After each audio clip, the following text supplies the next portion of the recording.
کہ کیا یہ سچ ہے کہ شیعہ عقائد کے مطابق اب مسلمانوں کی رہنمائی کے لیے کوئی کتاب موجود نہیں ہے؟ ایک تو یہ بات ہو گئی، اور اب 12ویں امام جو ہے حضرت امام مہدی رضی اللہ تعالیٰ عنہ کا انتظار ہو رہا ہے، اور جو قرآن کے ساتھ غار میں ہے، اور حدیث کی کتب اس قابل نہیں ہے کہ اس پر اعتبار، یعنی کہ جو ان کے حوالے سے احادیث ہیں وہ اس حوالے سے اتنی نہیں ہے کہ وہ اس کی اوتھینٹیکیشن اتنی نہیں ہے کہ اس بات پہ یقین کیا جائے۔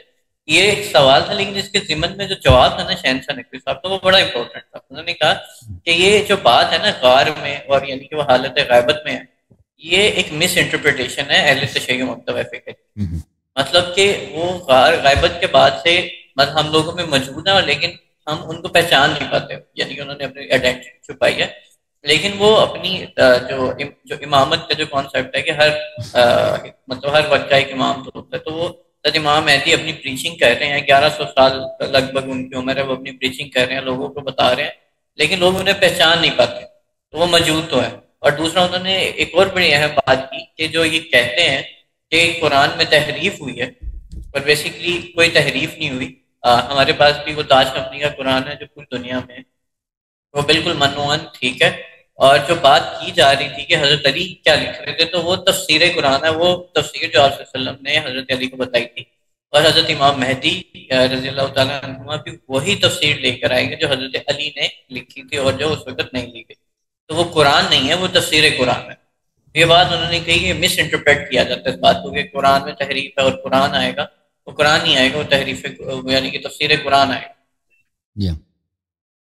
جی اب آپ بات شہنشاہ صاحب کے کچھ باتوں سے میں اگری کرتا ہوں۔ انہوں نے جو امام عصر علیہ السلام کے متعلق فرمایا کہ وہ غار میں نہیں، یہ جو جماعت کہتا ہے نا غار میں، وہ نبی صلی اللہ علیہ وسلم غار میں چھپ گئے تھے، ان کو پتہ ہونا چاہیے۔ کوئی شیعہ حدیث نہیں ہے کہ امام علیہ السلام غار میں چھپے تھے یا چھپے ہیں۔ جو غار میں چھپے تھے، جن کو غار میں نبوت ملی ہے، جو مکے سے فرار ہو کر غار میں چھپے تھے، وہ سردار انبیاء، فخر انبیاء، ہمارے تاج سر، بہترین کائنات رسول اللہ صلی اللہ علیہ وسلم۔ غار میں چھپ جانا، غار میں جانا، یہ کوئی عیب نہیں ہے، لیکن وہ تانے کے طور پہ ذکر کر رہے ہیں۔ جو کوئی شیعہ حدیث ہے ہی نہیں کہ کوئی امام علیہ السلام غار میں گئے۔ جو غار میں گئے نا، وہ کفار تانا دیتے تھے ہمارے سردار انبیاء صلی اللہ علیہ وسلم۔ تو یہ کفار کے نقش قلم پہ چل کے یہ بٹی صاحب یہ ان شیعوں کے لیے کوئی تان بنا رہے ہیں جو سرے ہی سے جھوٹ ہے۔ حضرت امام عاصر علیہ السلام کی غیبت کے متعلق امام جعفر صادق علیہ السلام نے فرمایا کہ اللہ تعالیٰ نے حضرت خضر علیہ السلام کو اس لیے زندہ رکھا ہے، حضرت عیسیٰ علیہ السلام کو اس لیے زندہ رکھا ہے تاکہ کوئی تعجب نہ کرے، کہ کوئی بھی مسلمان ہو تو یہ تعجب نہ کرے کہ اگر 12ویں امام کو دیکھیں کہ 12ویں امام کی عمر طویل ہے، تو یہ اس کے لیے ایک امپاسبل چیز نہ ہو، کیونکہ اللہ تعالیٰ نے ان سے پہلے امام عصر علیہ السلام سے پہلے عیسیٰ ابن مریم علیہ السلام، جن کی ولادت کو 2000 سال سے زیادہ ہو چکی ہے، وہ ابھی زندہ ہے۔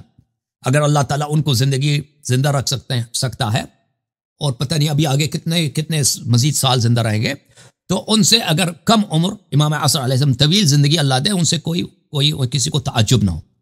اور حضرت خضر علیہ السلام نہ ان کی کوئی شریعت ہے، نہ کوئی ان کی امت ہے، نہ وہ کسی کو راستہ دکھاتے ہیں، تبلیغ کرتے ہیں، کچھ بھی نہیں کرتے۔ تو وجہ کیا ہے؟ امام جعفر صادق علیہ السلام، ائمہ علیہ السلام نے فرمایا اس کی وجہ یہی ہے کہ ایک حجت ہو لوگوں کے لیے، کہ اگر امام عصر علیہ السلام ایک زمانے میں غیبت میں ہوں، طویل عرصے تک غیبت میں ہوں، تو کوئی کسی کے لیے اس کو ماننے کے لیے مشکل نہ ہو، اگر بشرط کہ وہ قرآن کو مانتا ہو، نبی صلی اللہ علیہ وآلہ وسلم کو مانتا ہو۔ تو یہ جو طول عمر ہے یا غیبت ہے، پہلے اگر کوئی اس کا مذاق اڑاتا ہے، کوئی اس کو امپاسبل قرار دیتا ہے، تو پھر وہ اللہ کا منکر ہے، قرآن کا منکر ہے، کیونکہ موت اور زندگی اللہ کے ہاتھ میں۔ اللہ نے حضرت نوح علیہ السلام کو 1500 سال کتنا عمر دیا ہے، حضرت عیسیٰ ابن مریم علیہ السلام کو 2000 سال، حضرت خضر علیہ السلام کو ہزاروں سال سے وہ زندہ ہے۔ موسیٰ علیہ السلام 3200 سال پہلے آئے تھے، ٹھیک ہے نا، یا 3400 سال پہلے، اس زمانے میں وہ تھے، نہ کہ خضر علیہ السلام موسیٰ کے زمانے میں پیدا ہوئے تھے، اس سے پہلے وہ کئی سو سال سے زندہ تھے، ٹھیک ہے نا، ابھی تک زندہ ہے۔ اور اسی طرح حضرت الیاس علیہ السلام، بات ان کی بالکل بجا ہے، صحیح ہے۔ علامہ شہنشاہ صاحب کا تعریف قرآن کے متعلق جو انہوں نے بٹی صاحب نے کہا ہے کہ شیعوں کا عقیدہ یہ ہے کہ کوئی قرآن نہیں ہے، تو سب شیعوں کا عقیدہ یہی ہے کہ جو موجودہ قرآن ہے یہ سب اللہ کا کلام ہے، اور یہ سب حجت ہے، اور اس کو پڑھنا عبادت ہے، اس پہ عمل کرنا فریضہ ہے۔ تو یہ کہنا کہ کوئی کتاب نہیں ہے، یہ ایک بکواس ہے، ٹھیک ہے نا۔ البتہ یہ بات کہ کیا یہ قرآن اس میں آیات کھو گئے ہیں، اس میں کچھ آیات ناقص ہیں، یا یہ کامل ہے، یہ ایک مسئلہ ہے جو اختلافی ہے، ایک مسئلہ اختلافی ہے۔ اس مسئلے پر دیکھیں، ایک تو جمہور کا عقیدہ ہے جو شیعوں کا عقیدہ ہے اور اہل سنت کا عقیدہ. اہل سنت بھی یہ کہتے ہیں کہ قرآن میں سے کوئی نہیں کھویا ہے, کوئی چیز نقصان نہیں ہے, ٹھیک ہے نا. وہ اگر احادیث دکھائیں, ان کے پاس جو احادیث ہیں کہ قرآن میں نقصان ہے, بہت زیادہ احادیث, ہم سے زیادہ تو ان کے پاس احادیث ہے. شہنشاہ صاحب نے اس مسئلے پہ بھی انہوں نے اس مسئلے کو نوٹ کیا تھا کہ ان کے پاس بھی احادیث ہے, تو وہ اس کی کسی طرح توجیہ کریں. انہوں نے ویل لیفٹ کر کے تو نہیں کہا دیکھیں حدیث آپ کی کتب میں بھی ہے اس بارے میں, اگر ہمارے پہ ہے تو, لیکن ہم اس معاملے پہ نہیں جاتے. اور انہوں نے یہ کہا کہ جو قرآن ہے وہ اتنا ہی موجود ہے, جو آئے گا وہ تفسیر قرآن ہوگا, قرآن نہیں. ابھی آتے ہیں. تو کیا اس میں کوئی نقصان ہے؟ تو ان کے جماعت مخالفین کے پاس بہت سارے احادیث ہیں کہ موجودہ قرآن ناقص ہے, لیکن وہ کسی طرح سے توجیہ کریں گے نا. تو ہمارے ہاں بھی جو علماء ہیں جیسے شہنشاہ نقوی صاحب ہیں یا ان کے بزرگ ہیں جو مراجع وغیرہ, وہ یہی توجیہ کریں گے بھائی کہ یہ جو امام علی علیہ السلام نے لکھا تھا وہ تفسیر لکھا تھا, اس طرح کی باتیں, ٹھیک ہے. جو موجودہ قرآن ہے اس میں ایک حرف بھی کم و زیادہ نہیں ہے. یہ ایک پاپولر پوزیشن ہے جو ایک مشہور ہے, معروف ہے, کافی اس رائج ہے, اور شیعہ قوم میں اکثر علماء اس کی مخالفت نہیں کرتے. جماعت مخالفین میں تو کوئی فی الحال اس کی مخالفت نہیں کرتا, لیکن عرض یہ ہے کہ یہ ایک بے دلیل بات ہے. دیکھیں صحابہ کرام کی حدیث جماعت مخالفین کے کتب میں کثرت کے ساتھ موجود ہے کہ موجودہ قرآن ناقص ہے.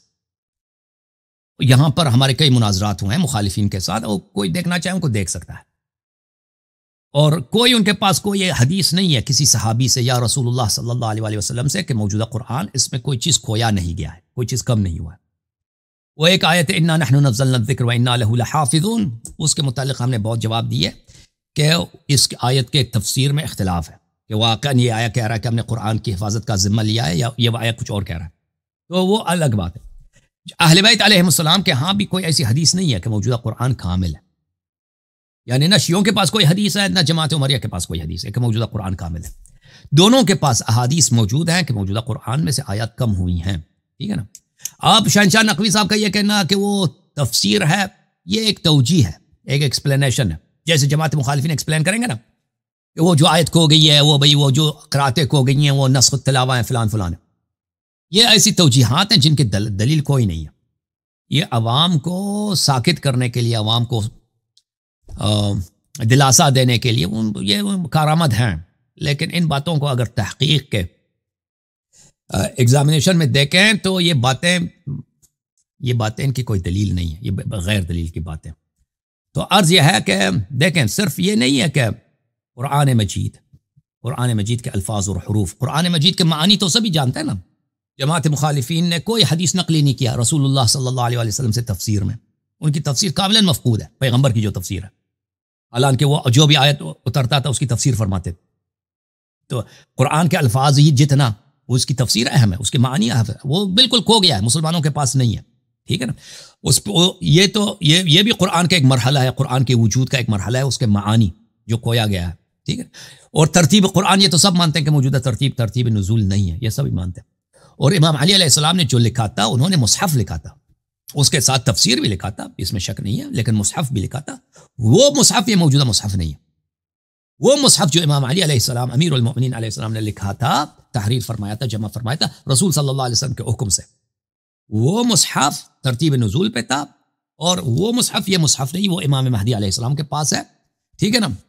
اور اس میں کچھ ایسی باتیں ہیں جو موجودہ مصحف میں نہیں. یہ میرا موقف ہے. اور یہ اب فی الحال اگر آپ دیکھیں نا, شیعوں میں ایک شاذ موقف ہے, لیکن یہ موقف پرانے زمانے میں شیعوں میں جمہور کا موقف یہی تھا, پرانے زمانے میں اگر پیچھے چلے, اور اہل بیت علیہ السلام کا بھی یہ موقف ہے. لیکن فی الحال شیعہ علماء کا ایک اور موقف ہے جس کی کوئی دلیل نہیں. جی سر مزید جوم جاؤ پرواز کرو, کیوں فخر سے سر اٹھا, کیونکہ اللہ تعالیٰ نے تمہیں انتخاب کیا. صراط حق پر صرف تم ہو, صراط ایمان پر صرف کیا, کیونکہ اللہ تعالیٰ نے تمہیں انتخاب کیا. صراط حق پر صرف تم ہو, صراط ایمان پر صرف